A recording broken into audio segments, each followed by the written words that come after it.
because he had a bulldog. Like, the dog be coming to me like, please don't lick me. Like, he's a dog. And then they be all sloppy. Those bulldogs be sloppy. Can I hear it?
All right, and we are live. Welcome to episode 5 of Nothing But Net. I am the owner of the Toledo Threat Women's Professional Basketball Organization, Sandy Brown, and I'm so excited, like I always say, for our guest today. She is none other than a family member. She's definitely a part of the Toledo Threat family.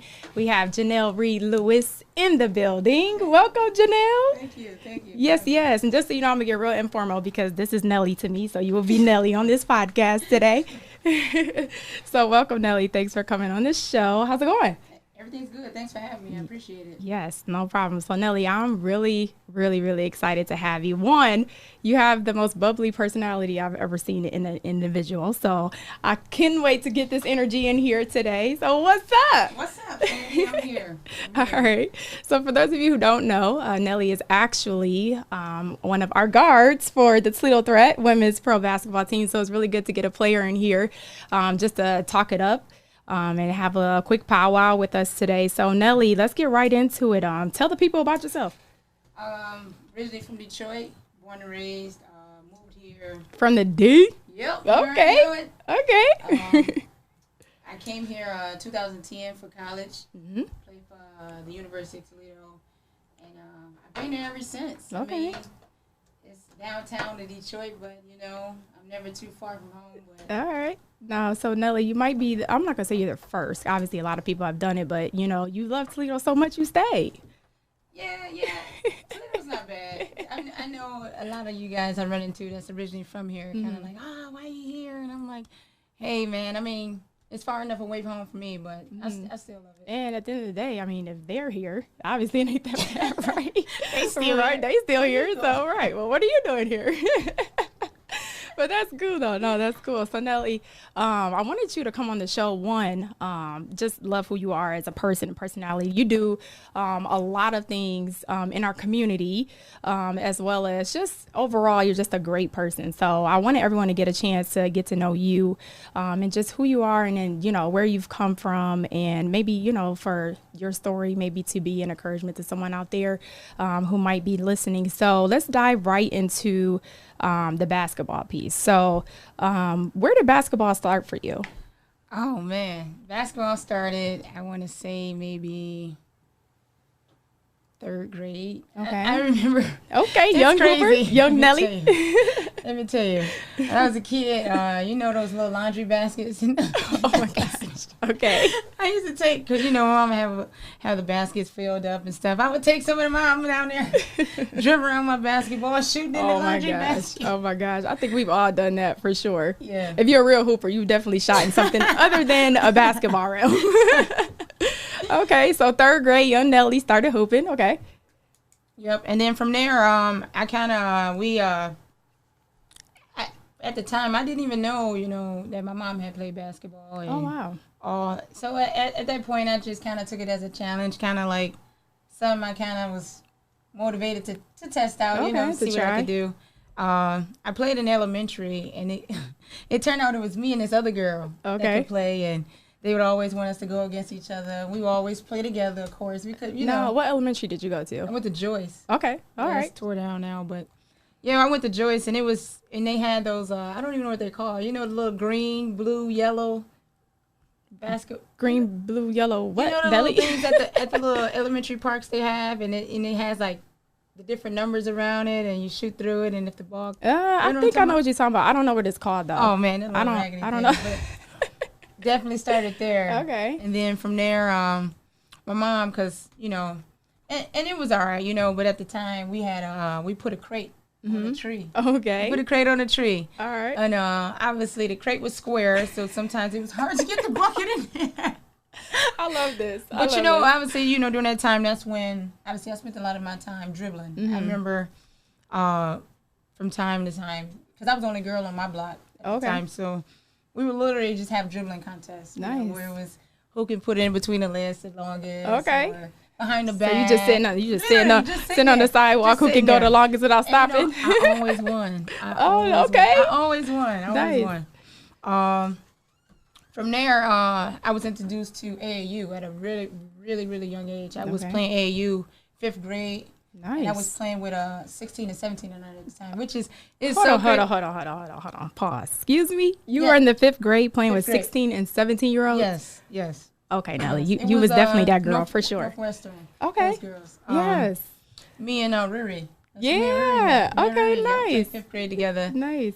And then from there, it was just, obviously I was around older players and they were leading, and it just opened my eyes to a whole different aspect of basketball, because at the time, obviously, I just was just a little kid running around playing basketball. Wherever there was a rim, You was there. I was there. It was Yes. about 4 blocks. A blocks rim, from a my crate. house. A laundry basket.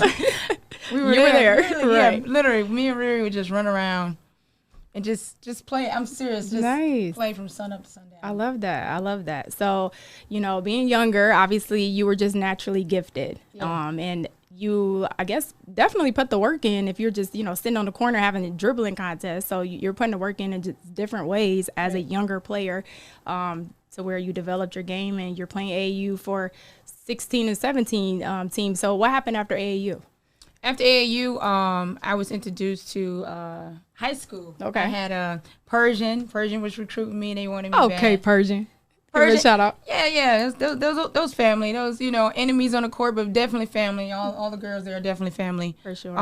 Persian, they were after me. They were actually trying to get me and Riri, because me and Riri played together all while being a kid. Yeah.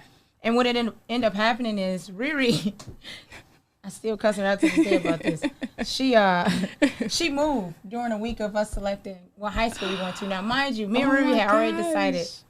We already decided we were going to go to the same high school. Y'all go to the same high school. And she moved. Because we went to middle school together. We went to Brenda Scott. And then, we played, and I think we won one championship with Brenda Scott. But anyways, we were going to go to the same high school. Riri ended up moving the same week. I couldn't, I don't know. I think her phone was off. Okay. Couldn't get in contact with her. I'm like, all right. So it was between Southeastern and Persian. Okay. Last thing we talked about was Southeastern. I signed up. Obviously, meet up, and I'm running to everybody. Like, I'm running to everybody from Brenda Sky and Southeastern. But Riri. Right. Come find out, Riri called me like a week later. Oh my gosh. I'm in Persian, and I'm just like, no, how could you do this to me? Why didn't you call me? And she's like, what do you mean? I'm like, Riri, we're supposed to be at the same high school. But then from there, it just became a rivalry. But it's still sisterly love, But from there, that's when wait, so where did Riri go? She went to Persian. To Persian, that's right. Persian, okay. Yeah. Oh, wait a second. I didn't. Hold on a second. So, best friend, good friend, yeah. ride or die, went to the opposite school and y'all became rivals? Well, that's big. That's big. The school wasn't rivals, but it just was Persian basketball was really, and it was known for being, great athletes over there. And Southeastern was. When you were hooping in high school. Yeah, she was that was very smart, Coach Cullop. Coach Cullop was smart, and she was very. I don't know. I'm so happy that she did. Yeah. She selected for both of us. So I should say, tell us about that recruiting process. So I guess obviously when you first got the recognition from UT, like give me your thoughts, like just as a player for all like our younger athletes out there, like take us through the process of, being recruited and making your decision. How did you even make the decision other than Mariah being there? It was honestly it was very eye-opening. I was I didn't know much about college going into the atmosphere and what it was all about. Kind of just brought up from my peers at the time, just saying like, you got to go to college, you got to get a degree, basketball take you far, just having that, I think that was a little information I had, but it was more so of I wanted to expand. I wanted to find another home, if that makes sense. Where, Toledo is a second home for me now. Yeah, but for sure.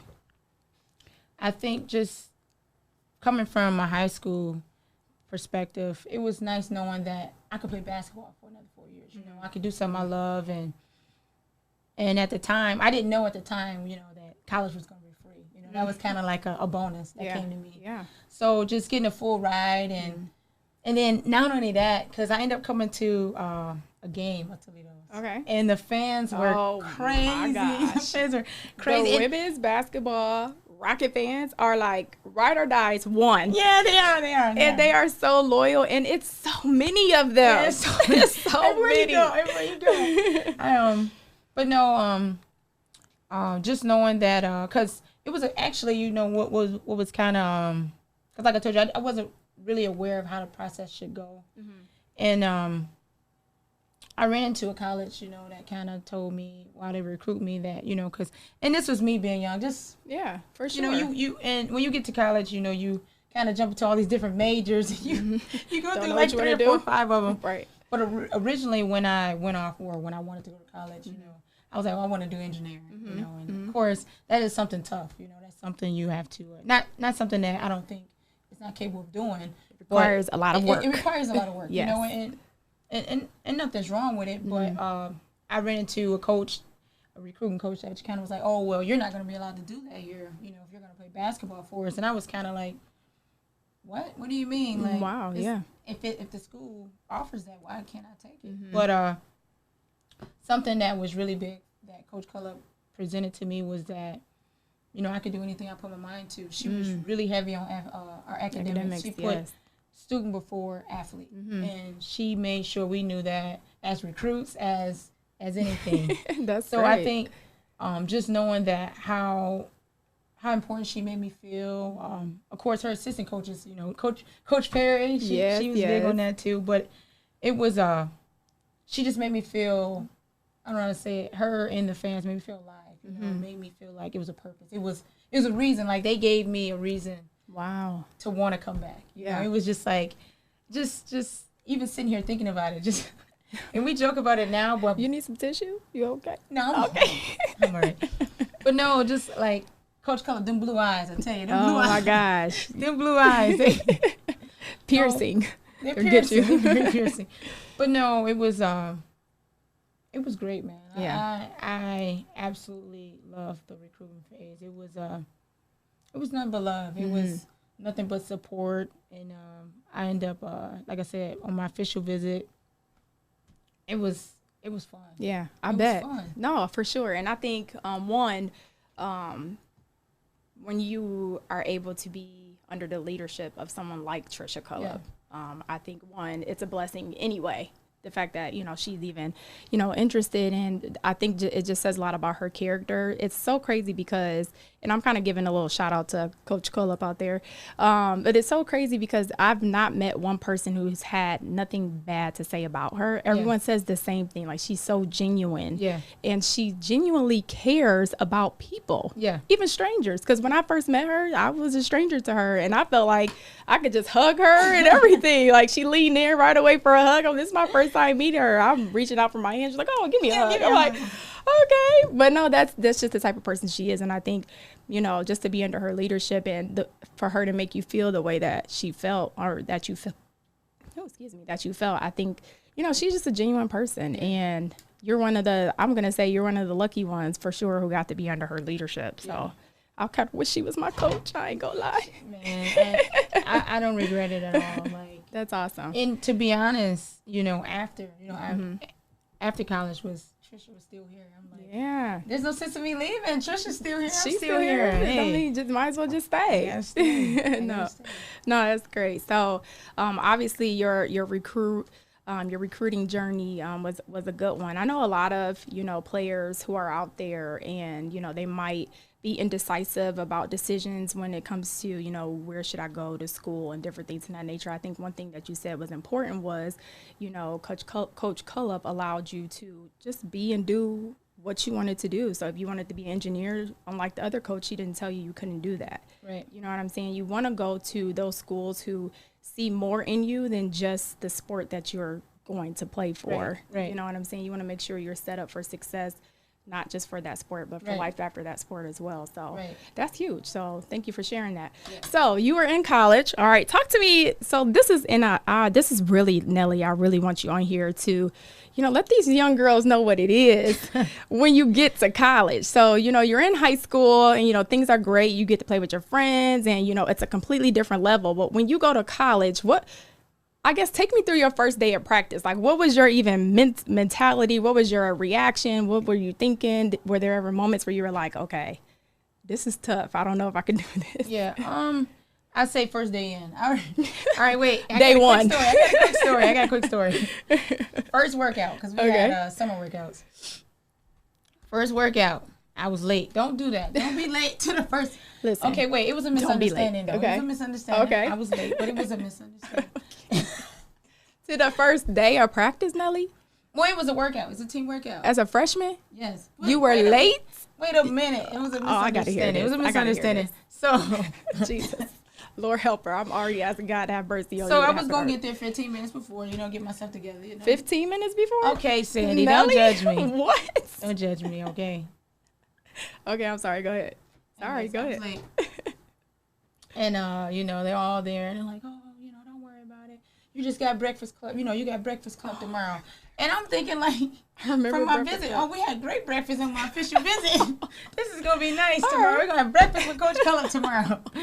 It wasn't breakfast that you eat.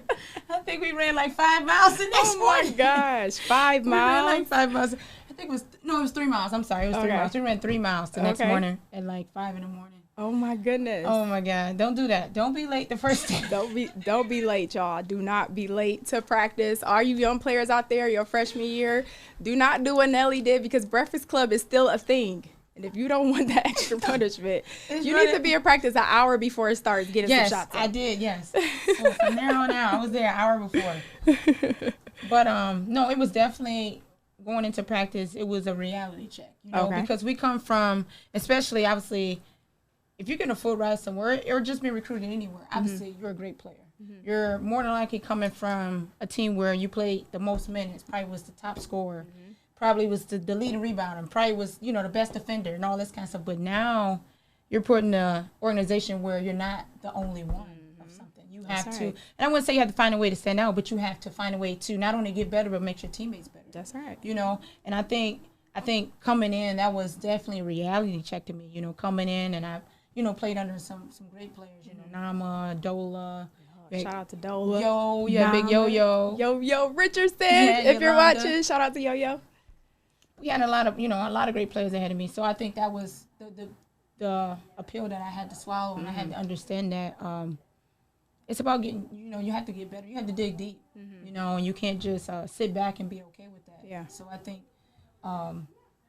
just realizing that and not giving up on yourself. I think at some point it's very discouraging to see, even if you do, you know, you go into a week's worth of practice, and even though you're feeling good, you know, your coach is sitting there and she's like, or he's like, you know, you got to be better. You know, you got to close out better. You got to do this and there. And then and now the difference now is with technology, they're filming everything. Yeah. So you think that, oh, I deserve 30-something minutes in a game, but you go back and you watch film after practice, you're not closing out, you're not talking on defense, you're not getting the help side, you're not making yourself better, let alone the team. So I think that is something that you have to be able to be ready for, because that's a big different. It's a big adjustment. It's a huge adjustment. Yeah, for sure. It's very discouraging. And I think, we've said this before on the show, you know, if as a player, you know, going into college, if you go in there with the wrong mentality, like, you're definitely subject to be very disappointed. Right. You know, you have to go in there, and I hope you have, you know, the right people for all the younger players out there talking to you.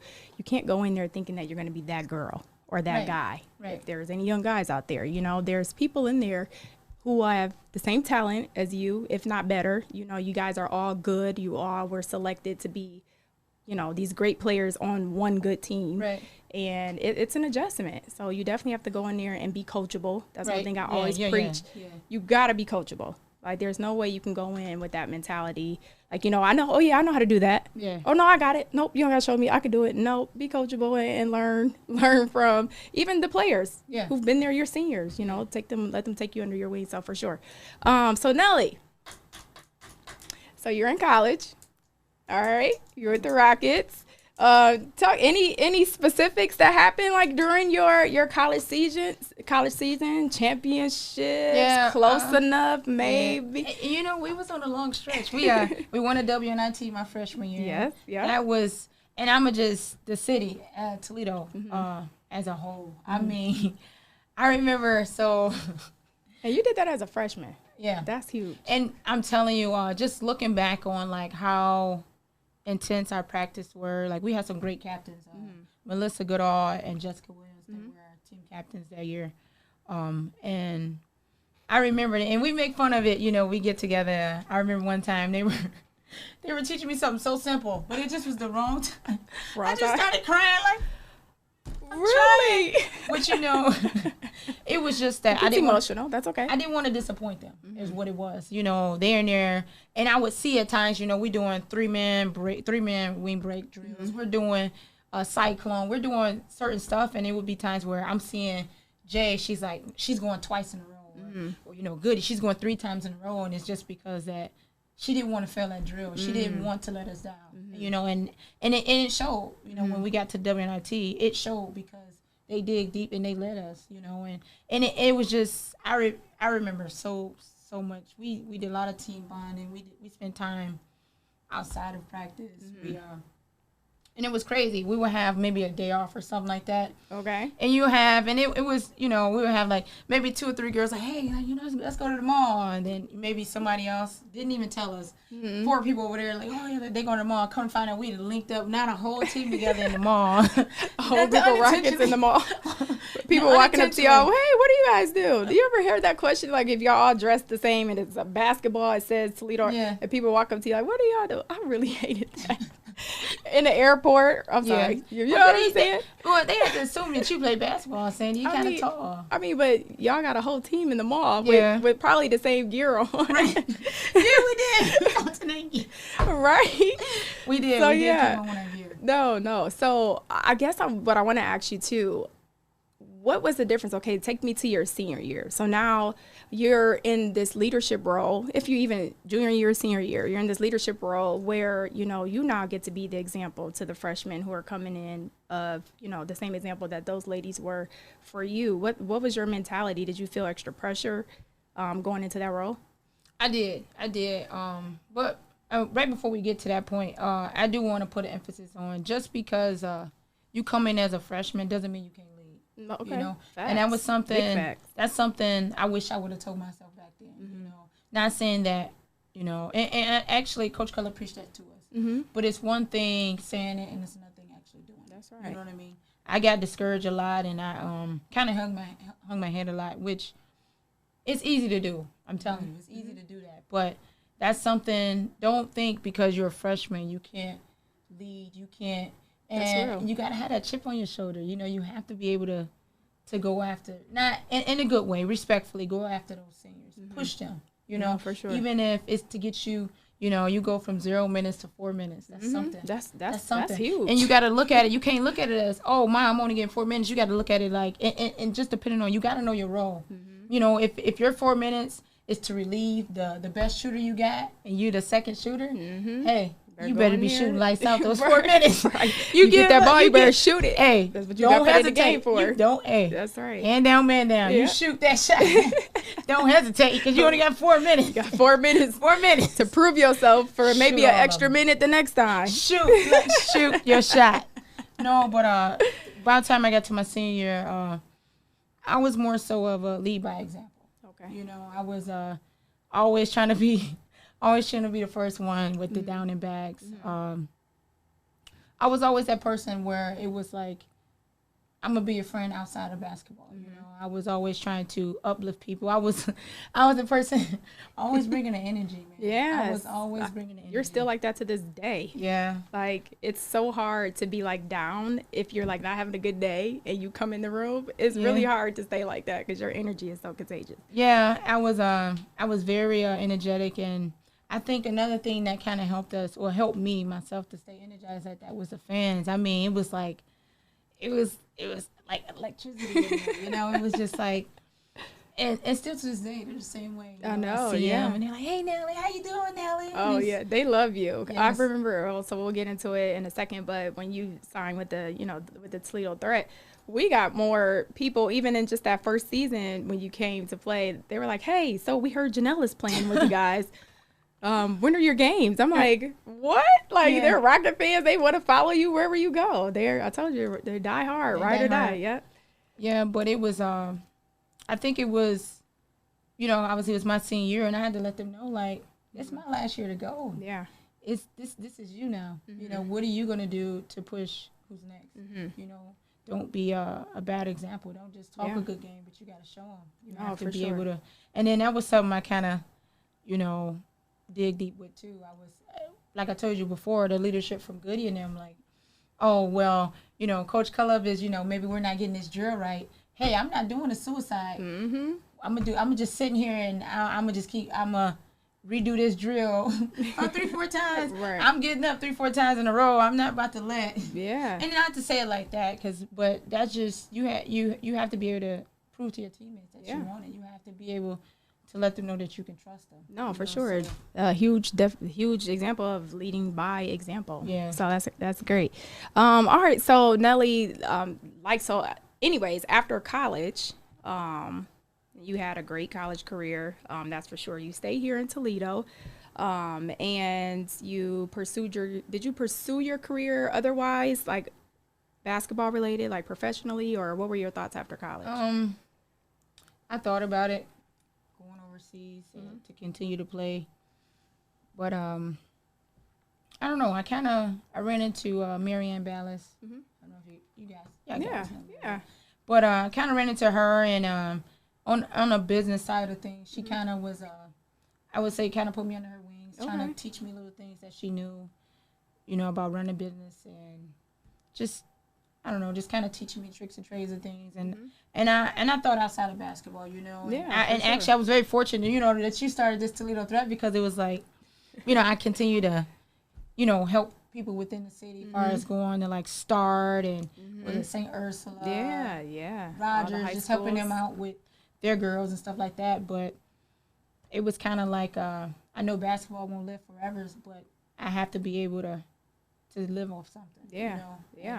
And it's okay, obviously the WNBA and women's sport all around is starting to grow. So, it was just something I had to, I wouldn't say I was necessarily happy with, but it was just something I had to understand, like, I have to still be able to take care of myself. Yeah, for sure. I think it's so important when it comes to, life after basketball, to have a plan. I preach that to, like, our younger girls, especially now with our Girls Development League. It's so important to start now, and you knew you wanted to be an engineer and different things of that nature. And, whatever your plan is, invest during basketball. Don't wait until the last, I'd say, the last minute to, try to figure out, something you want to do, but understand that at some point in time, that ball is going to stop dribbling or stop bouncing. And at some point in time, whatever sport that you're playing is, you're not going to play that sport forever. So it's never too early to get a head start. We always preach that. And I think, like you mentioned, you realize, basketball might not be forever. So you had to tap into some other things to make sure that you were set for when basketball was finally over for you. So kudos to you for that. And then the Toledo Threat came along. Yeah, it came along. That was, shout out to the Threat. That was nice. That was nice. Yeah, that was nice. Yes. I was actually they had like a little basketball league in Detroit that I would drive to. Yeah. Were you playing that too? I think I might have played in it. At the Saint, yeah. Oh, you know what? I was on a team and I never went to the game. So I just stopped. Oh my God. Yeah. Anyway, we're not gonna talk about that. Oh my God. But I was taking care of the Threat. So the Threat came along, so I had to tap into that. And hey, look how far you got. I remember when you first brought this, I was like, Sandy, yes. And look at you now. Yes. No, but I was driving up there I think I had a game every other day, something like that. Driving up there, playing, and then you came with that. And I was like, I can finally say. I was actually going to play with Flint before. The Monarchs. Yeah. Yeah. I was like, man, do I really want to do this drive? I was going to do it, though. I was going to play for them. But then you came here. I was like, man, I'm here. I can still work. Mm-hmm.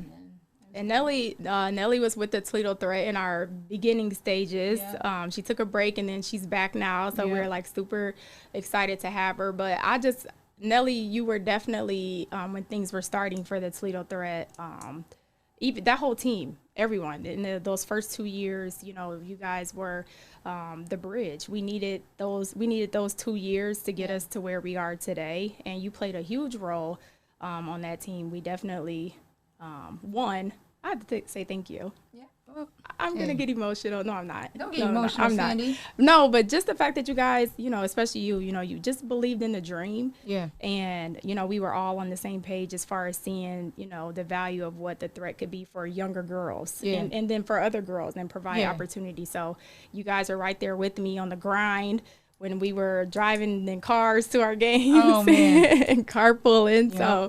So you guys are definitely there in the beginning, and you were pretty phenomenal still. I was pretty kind of like bummed when you stopped playing. I'm like, now why would Sandy stop playing? Now why would she leave us out here like that? And then you come in. So personally, Nelly, it was a tough decision. You had to make a decision. I was playing and owning the team, and it just got to be a little bit too tough. Yeah. I really couldn't naturally get focused for the games because, especially our home games, because I'm running around trying to make sure everything else was taken care of. So I think that was the hardest decision for me, but I was very confident in it, knowing that my girls had my back. Yeah. You know? Yeah. So the Toledo threat came along, and, you decided you took a break with the threat.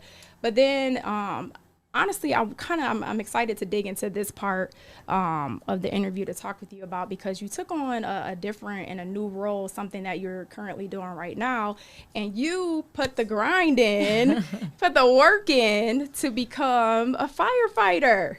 And you are an incredible, I'm not going to say servant, but an incredible person in our community, serving Lucas County as a firefighter. So where did that come from? So as always, I was helping out, kind of playing around in the gym, and it was so crazy. So Coach Cullop. Okay. Coach Cullop again. Coach Cullop. Check. Coach Cullop. So thank you again, Coach Cullop. So, but I ended up running into my old professor, Dr. Gore. Nope, I don't know Dr. So she ended up, Coach Cullop, like, hey, Nelly, I have someone I want you to speak to. She's just kind of just want to throw some ideas at you and just kind of, just take it, because you always help it out in the community. Just taking it a step further and just see how I like it. I'm like, sure, whatever. No problem. So I went and met with her, and she asked me to, she's like, hey, just give me the rundown of what a firefighter, what it takes, and what they do. And she also offered me to be a police officer, too. Oh, nice. I really didn't hear that much of it. I mean, nothing against it, we appreciate the police, but yeah, for sure. It was just more so the firefighter aspect. It kind of stuck with me, and I was like really excited. Like, okay, sign me up, let's go. Yeah. So I think just being able, having that talk with her, just knowing that me helping out in all certain ways, taking it to another level, definitely. It excited me. Yeah, because you're such a giving person just in general. And you're very humble, because you don't really talk about all the things that you do in our community. And I'm gonna try to hold you accountable today to at least share some things that you've done with some organizations. I know you've worked with Mom's House in the past. I don't know if you still do it now.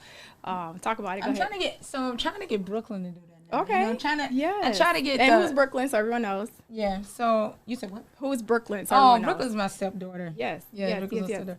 But it's just, I mean, what we did as far as what Coach we did, Race for the Cure. I've been when asked, been training a couple high school girls around the city. Nice. I actually been going to practice playing pickups. Just a motivational speaker. Yeah. Yes. I've been to, where did I go? I read for some kids somewhere. I'm sorry.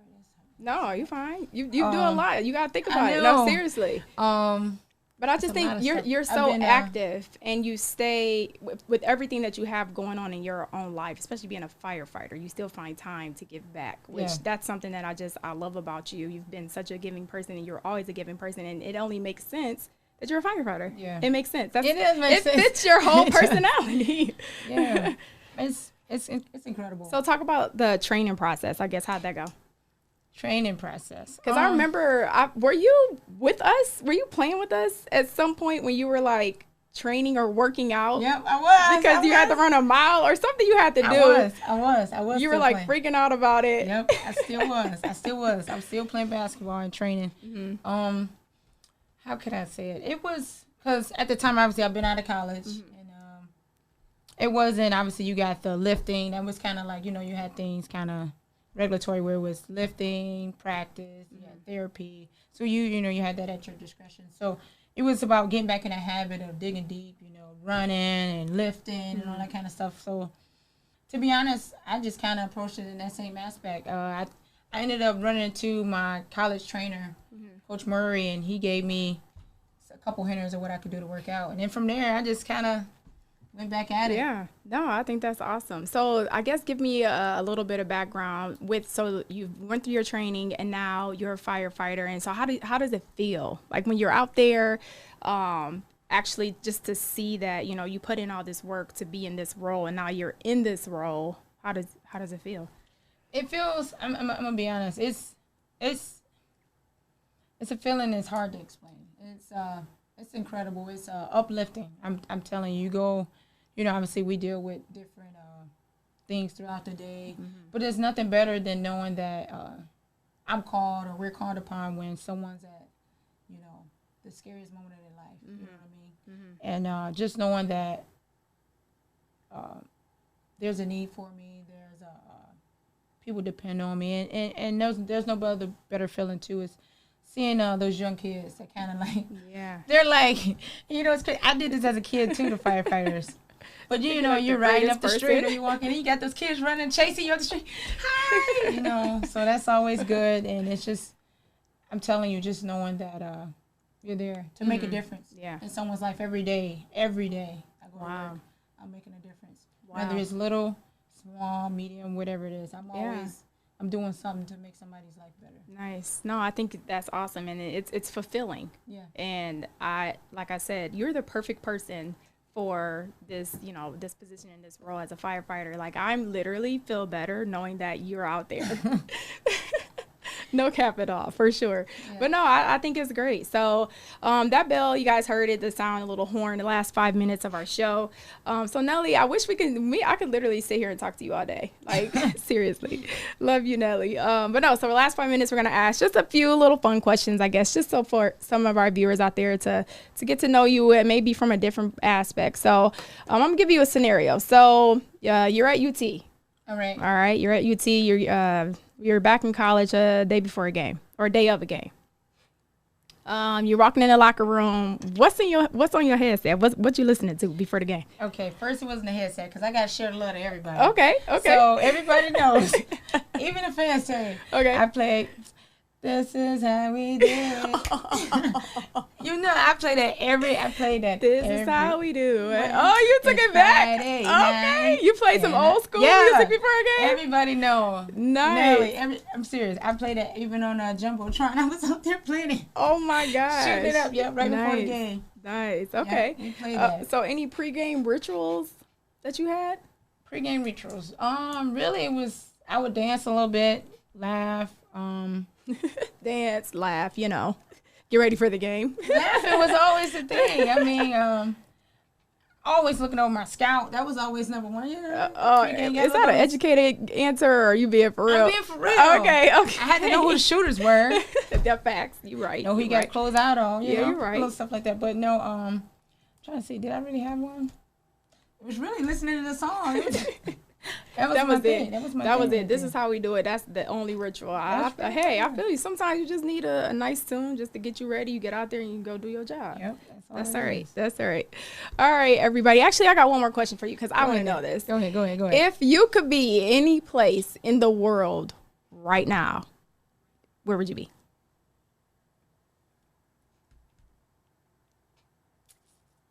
That's a thinker. I'm not really big on that type of stuff. I'm kind of like, I'm really all about, especially with this job now, I'm really about the moment. Okay. Living in the moment. Yeah, okay. I'm with you on that. Yeah. I'm gonna tell you where I would be. I'd be on the beach somewhere, laid out. Oh man, see, this is chocolate. I don't really like. This is deluxe chocolate. I don't like too much sun.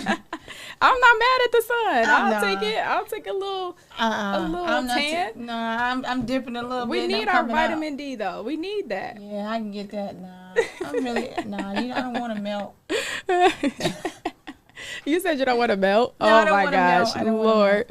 Well, thank you so much, Nelly, for coming on the show today. It's been a blast just catching up and getting to know a little bit more about you and hearing your story. I'm sure our fans out there and our viewers can appreciate it. All of our young players, if you're out there, I hope you got some good tidbits from Nelly and her experience going through college and after school. Make sure you have a plan for life after basketball. Start your plan now. I don't care if you're in the 6th grade, 7th grade, 9th grade, 10th grade, 11th grade, whatever the case is. Start now and know that those sports are not going to last forever. Invest into your future today. So thank you, everyone, for joining us. Nelly, thank you again for being on the show. Shout out to the 419 Grind family with the Nothing But Net podcast. And I do have to mention this. Be sure, if you are interested in any of our Toledo Threat apparel, we got some gear for you guys. Go to ToledoThreatShop.com and purchase your T-shirts, your hoodies, We got face masks. We got anything on there. So, yeah, go ahead and invest and support the Toledo Threat. All right. So that is our show for now. Until next week, Wednesday at 7 o'clock. Until then, nothing but net.